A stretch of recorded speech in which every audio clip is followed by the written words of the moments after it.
Here it is, my first day flying the Mavic Mini here in Nova Scotia, Canada.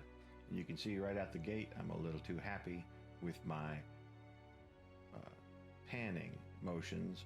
They don't really look smooth. They're way too sharp because I'm a little heavy on the stick, and also I'm not in the cinematic mode. But you can see I start to figure out what looks pretty and what doesn't.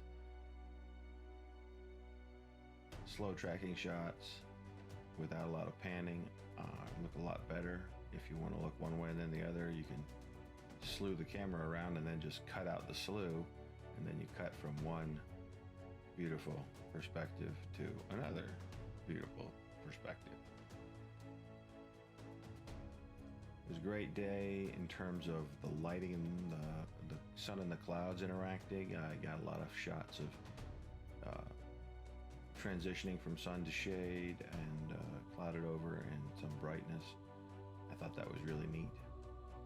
Obviously, I think these islands in the bay here are beautiful. I'm fortunate to live near something.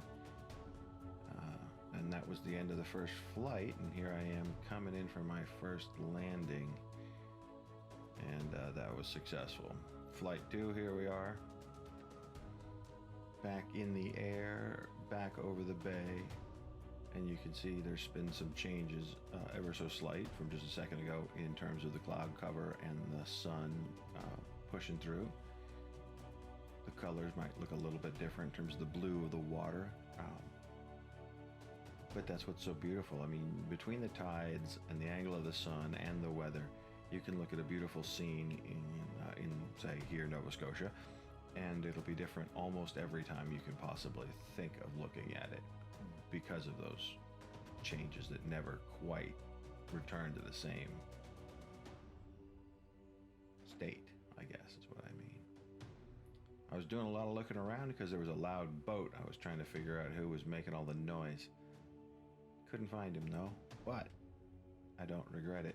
As you can see, it was a pretty good day of filming, even if I didn't find a particularly interesting boat.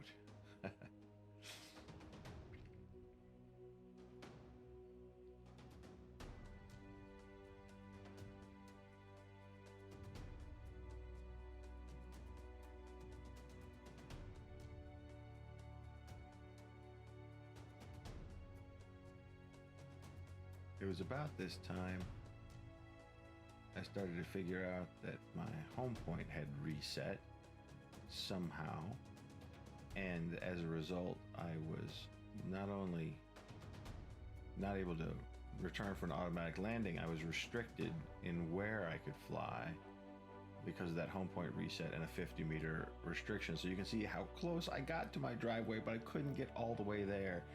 You know, so close, but not quite. So I had to do a controlled landing, a hard landing, you know. You can see I'm trying to find the right spot here. It doesn't look too cheery, but it doesn't look too terrible, I guess. I did have my propeller guards on, so that I think is a big savior in this situation. Oh, not in the tree. Not almost. Yeah, not in the tree. Not in the tree. Get away. The propeller guards, I think, really made a difference in this situation. I probably would have wrecked some propellers and maybe even damaged motors if I had not had them on. And here I am just saying, oh, out of the tree, down, down, down. You can see me in the frame.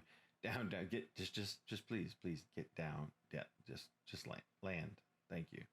And now here's my exploration to recover the drone. Fat man in a tree. But it was successful, and the drone was not damaged. And so all in all, that's why it's a hard landing and not a crash, because the drone walked away.